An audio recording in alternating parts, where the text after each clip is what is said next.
Today, we are thrilled. I'm really thrilled to be joined by Joe Lowry, president of Global Lithium LLC, as our guest. With over 2 decades of experience in the lithium industry and extensive work in the U.S., Japan, and China, Joe has earned the nickname of Mr. Lithium. He has been a key figure in the lithium-ion battery industry since its early days and has held significant roles in Asia Pacific.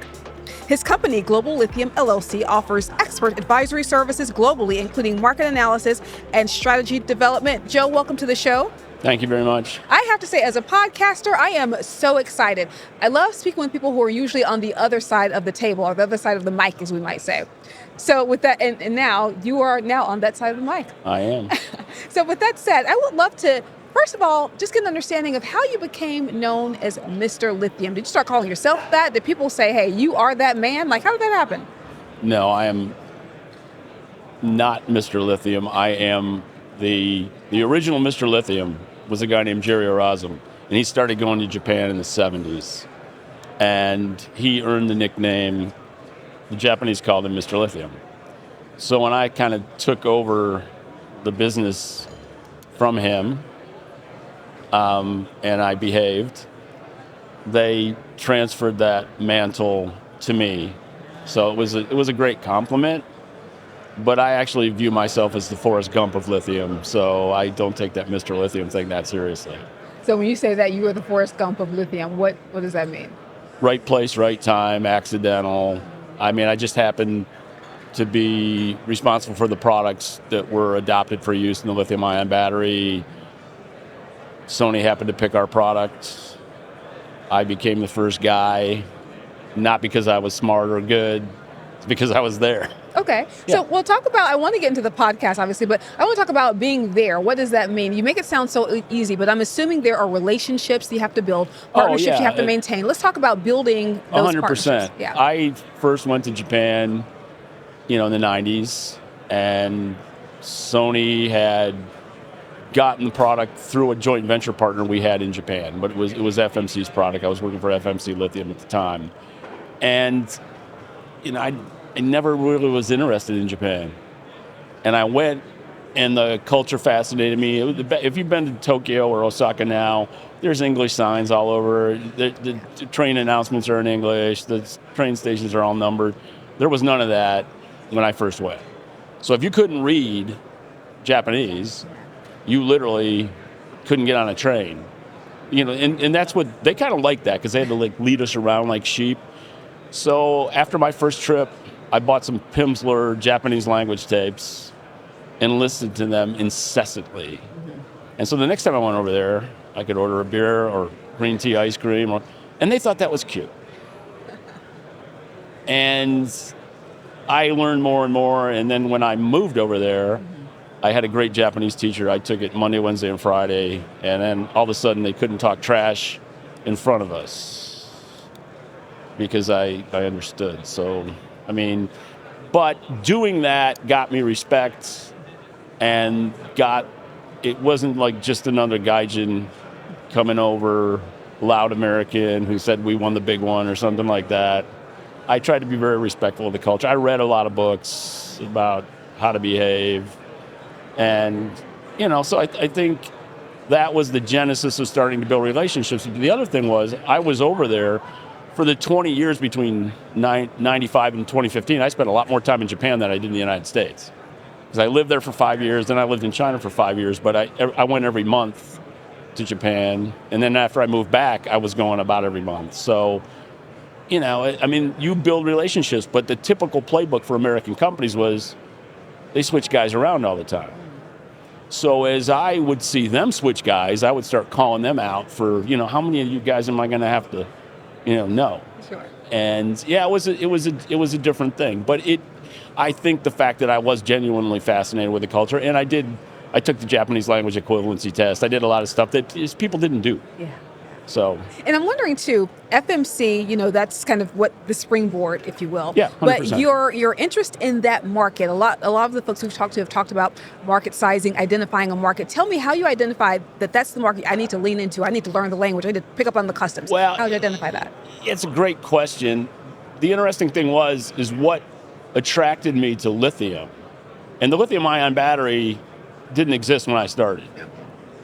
What I loved about lithium and I wanted to be in the business, two things. It was a small company. You could get global responsibility quickly and then just be traveling all over the world. And, so that fascinated me. But we were, I sold to 3M. There's lithium in two places in Post-it notes. The 7 and 7 Up is lithium. Glass, grease. So I got to go into all different sorts of businesses. It was fascinating learning that all those different businesses. So it was never a boring, and lithium was two companies back then. And most of our customers had dual sourcing requirements. So you had to be an idiot to go to zero share anywhere, because you had to really do something, because, it was about share swings back then, because there were literally 2 lithium companies in the Western world back then. I'm wondering too, looking at where it started and where we are now, your approach to learning, you seem to be a big learning enthusiast. How would someone who's entering the space now have that same sort of success, or at least a similar trajectory, but there is a much broader market, if you will, in various entry points? That's also an interesting question. And I will self-servingly say... Self-serve away. That and I hear this a lot from podcast listeners, that's people will go through the catalog.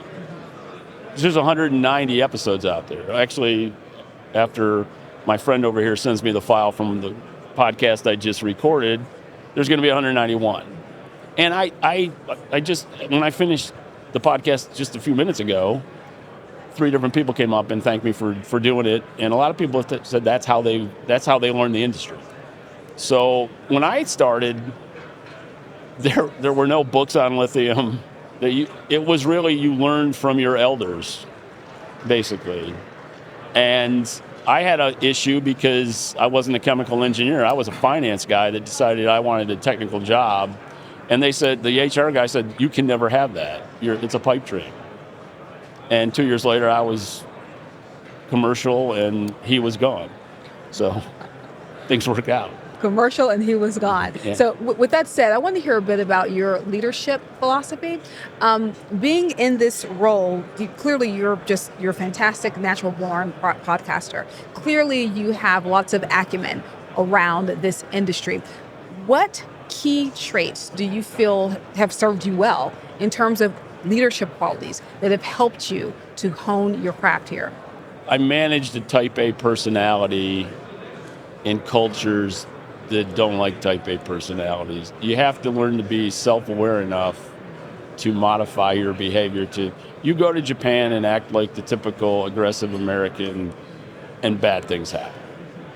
And it's just a typical thing where the classic misnomer when you go to Japan is Americans learn that hi means yes. Hi, hi, hi. It just means keep talking. Doesn't mean they agree with you. And so they'll spend a week in meetings. The first trip, it's a classic, I saw it happen with people in my company and people in other companies. They come over, they think they're rock stars because these guys agree with everything I say. And then they get back and start following up, and the people say, no, we're not doing that. And they say, those guys are such liars. They said hi, hi, hi, So, it's just, but if you're not trying to pick up cues and trying to learn, then you're going to make the classic mistakes. And I made a lot of classic mistakes, but I didn't make them twice. So this is interesting. What I'm hearing is that as a leader, you need to be aware and listen to others. So it's not really about you, but it's about others and having that awareness and really understanding their context. Well, when you're a guy that doesn't have the chemical engineering degree and you're selling, you have to then decide how you're going to deal with that. And I dealt with it by asking a lot of questions and learning from the best.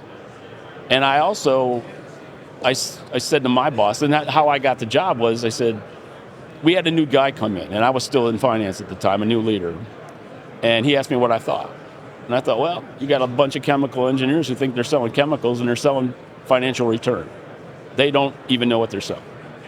And that's how I got the job. I said, I would, he goes like, what would you do? And I said, I'd take a completely different approach. and sell economics, not sell molecules. So skill set was huge. You had a skill in finance, and it paid off. I didn't have a skill I needed, so I had to do a With what you workaround. had. Yeah.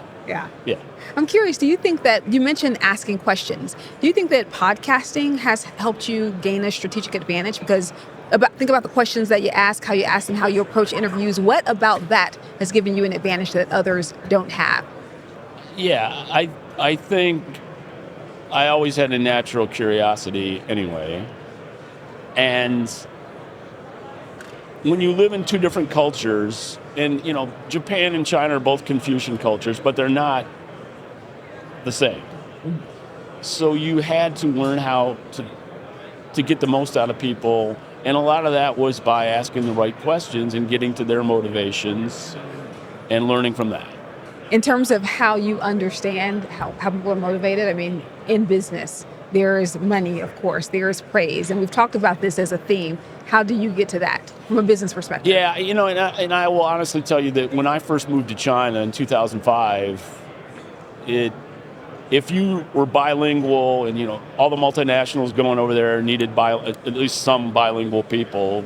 If you were an American company, you had to have people that spoke Chinese, and I had the smarts, I guess, at the time I hired a guy that had worked for 3 multinationals, and he was expensive because he had the skill set. He'd worked for Procter & Gamble, he'd worked for Alcan, he'd worked for Frito-Lay.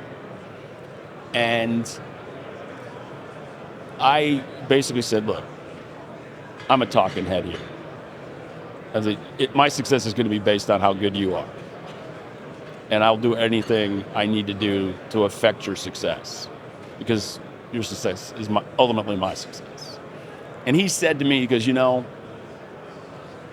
Chinese at that time, you could just walk out the door, walk down the street, and interview with somebody else and get a 25 or 50% raise. That was kind of the boom time of American companies going over there. And he said to me, I wouldn't leave this company. I'm invested in my boss. I mean, this conversation took place later, but it was, and I think I got that at a deeper level, but he articulated it that we leave companies because you never leave a good boss. Yeah, it's easy to leave a company. Yeah. It's hard to leave a good boss.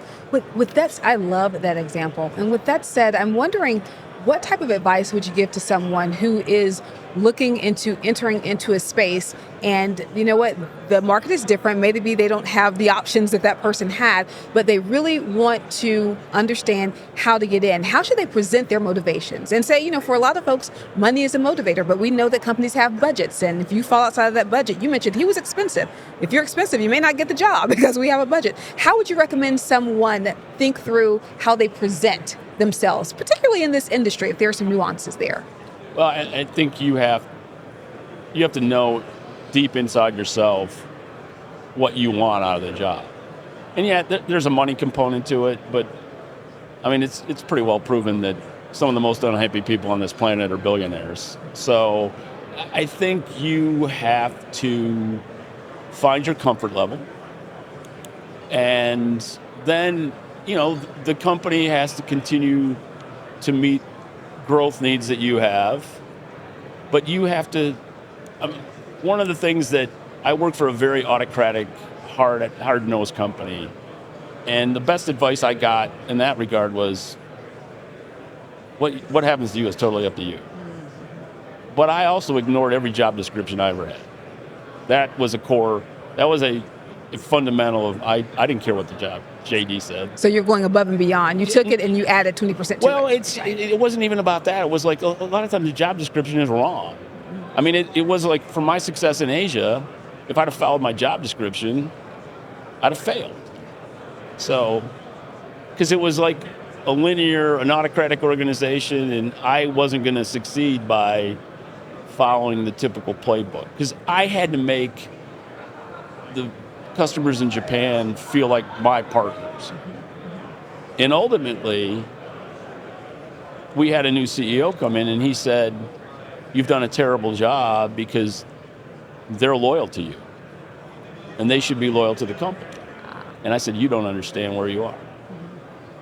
So that awareness. And it was not a warm and fuzzy conversation. Let's put it that way. The awareness stands out there. And then that's a perfect segue, because I was going to talk to you about how to have challenging conversations. I mean, you talk about when you onboard this person, what a tremendous talent they were. But along with those positive stories, there are some stories where you've had to give constructive feedback, or you've had to say, you know what, this just isn't a fit. What are the best ways that you found to effectively do that in a way that you felt maintained the other person's integrity, dignity, and yours as well? Yeah, and I think it's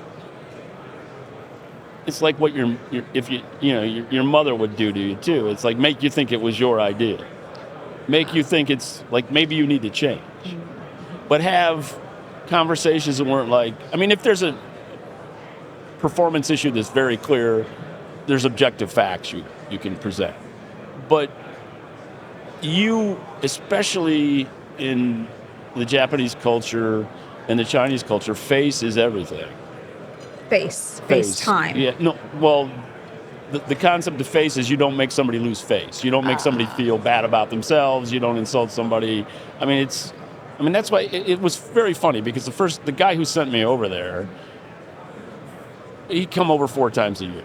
And he'd see me in meetings, and he'd be like, wow, I can't believe you can sit here and be patient. Because he knows I'm not a patient person. But I'd sit in meetings, and, a 15-minute meeting would take 4 hours. I mean, that was because you got to talk about the weather for 20 minutes. There's a whole cultural milieu that goes on, and that's completely opposite to our culture. I said, so this surprises you? And he goes, yeah. And I said, so you sent me over here to fail, basically, is what you're telling me.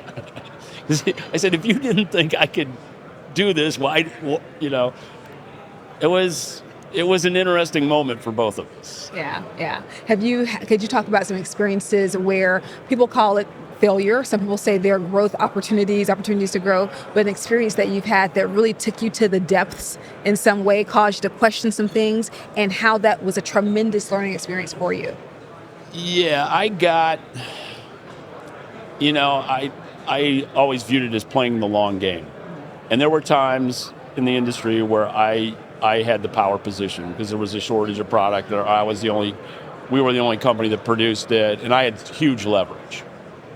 But you never, the way you treat people on the way up is the way you're going to get treated on the way down. Heard that before. And so I always, every price increase, every time I had the advantage, I always apologized for like raising price, and I would go into, and it was, in a way you could say, well, that's just kind of a BS.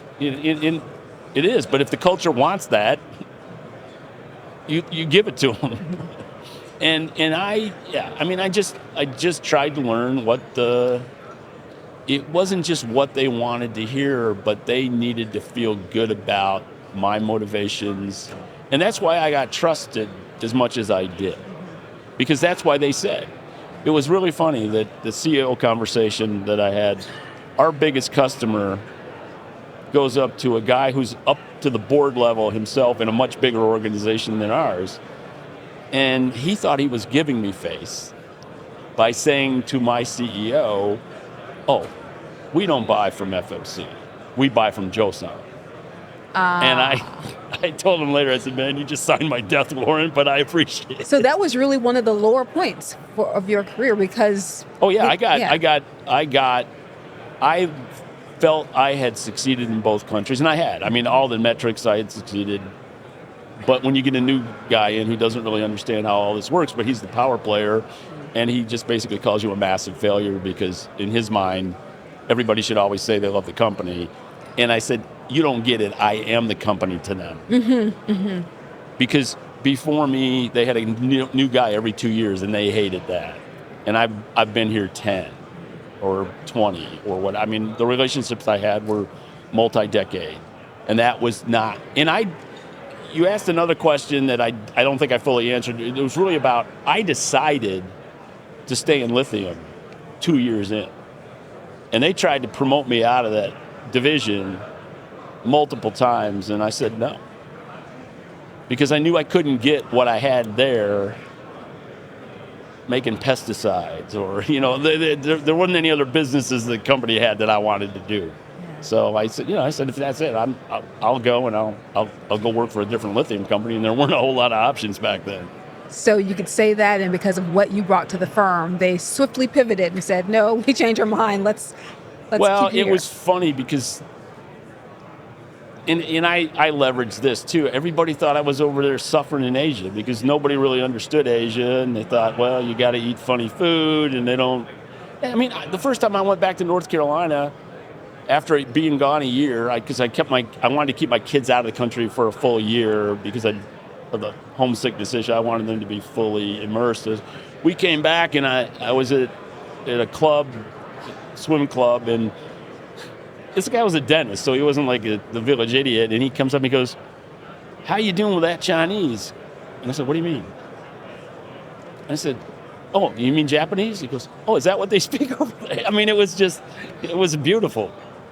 Wow. It was a small town moment because, yeah. I mean, literally this, and it's maybe hard for you to fathom too, but there was a lot of that in North Carolina, and where I grew up in upstate New York near Buffalo, in a small town, so people just didn't have any cultural awareness. Well, now you are the Mr. Lithium, and thanks to you, I'm sure a lot of them have that awareness. I want to hear about what inspires you. So this is a industry that is fast-paced. We hear a lot from the regulatory perspective, policy. We also hear a lot going on in the industry itself with other organizations. What is it that motivates you? What do you think about when you get up in the morning? Who are you listening to who inspires you? Where's the inspiration coming from, Joe? I think as you age, and I'm 67, so I've been around for a while.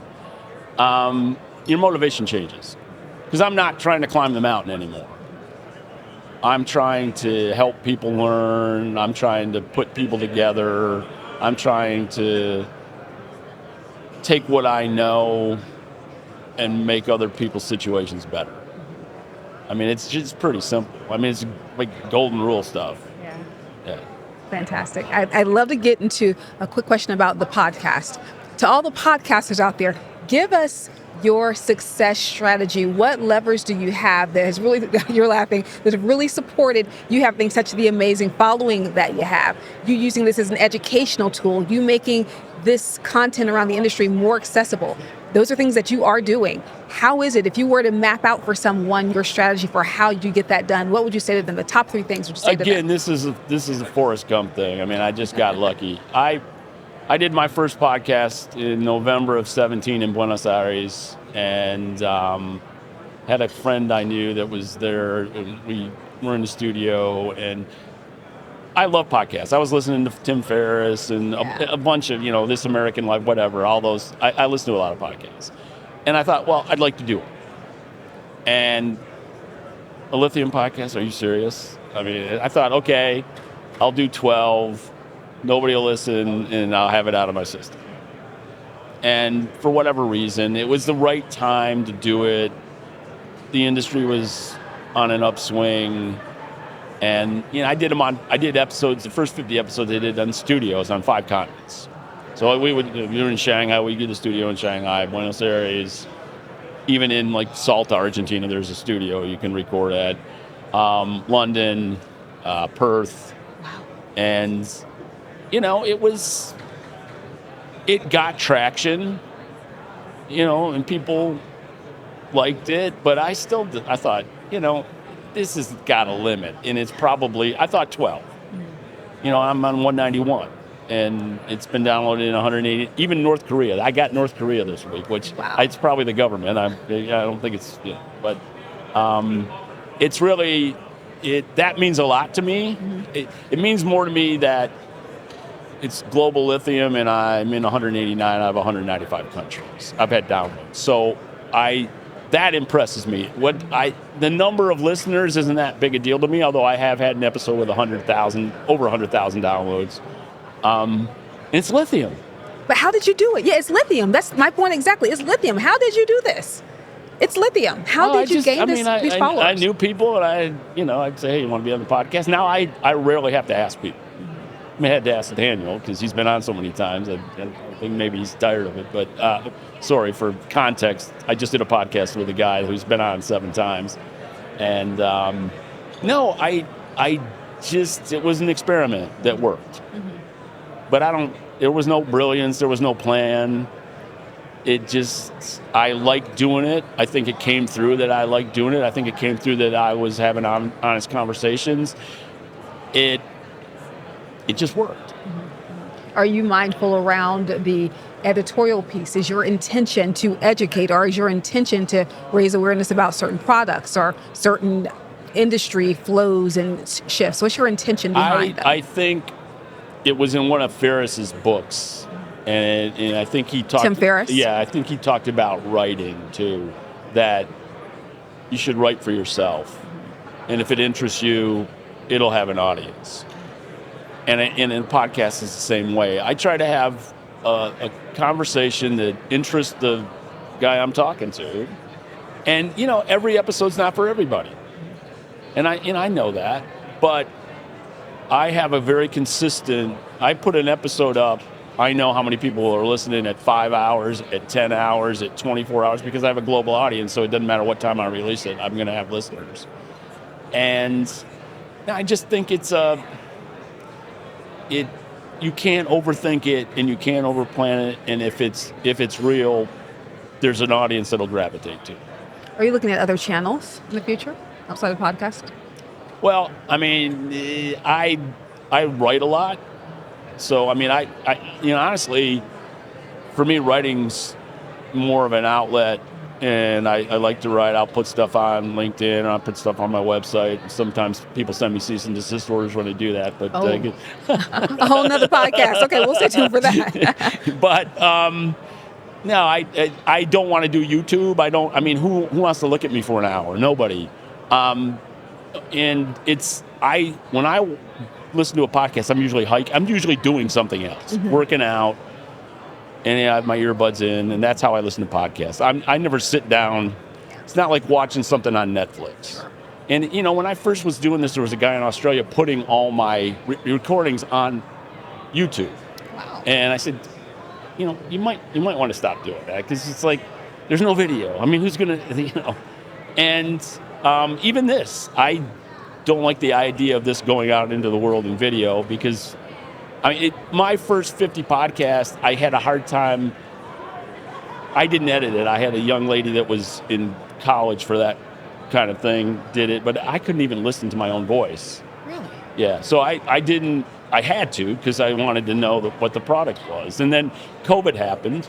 I started having to do it on Zoom, because I was doing, people all over the world.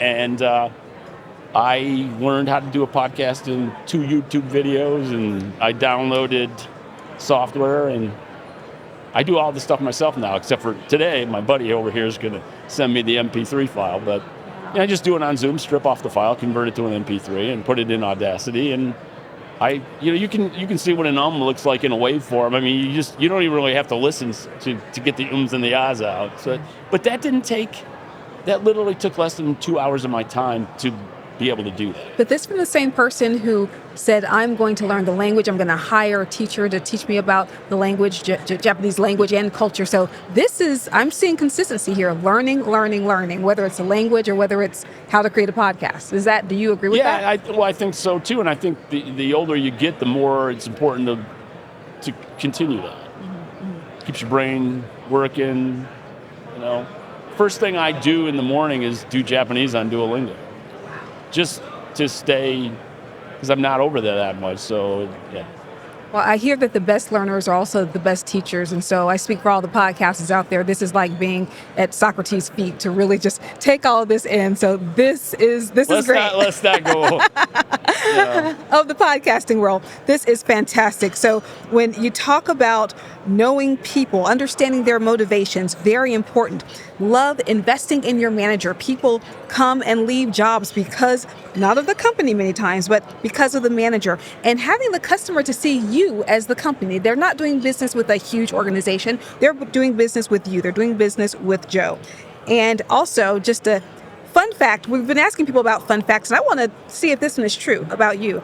I've heard that your daughter has a hamster that was featured in a Katy Perry video. Is that true? Well, that hamster has since left this world. May it rest in peace. Yes, she did. I think Romy over here, I think I sent her that clip. But yeah, my grand hamster, I can't remember how many million views it was, but it was, I actually think it was 300 girls in New Jersey that listened to it like 45,000 times a piece. But no, it was a big deal because Katy Perry actually talked about it. She was a little irritated that people were asking her about the hamster because it was, I didn't even know what a lyric video was. Okay. Because it was the lyric video. And, my daughter she went to film school at Southern Cal, and so she, knew how to do all this stuff.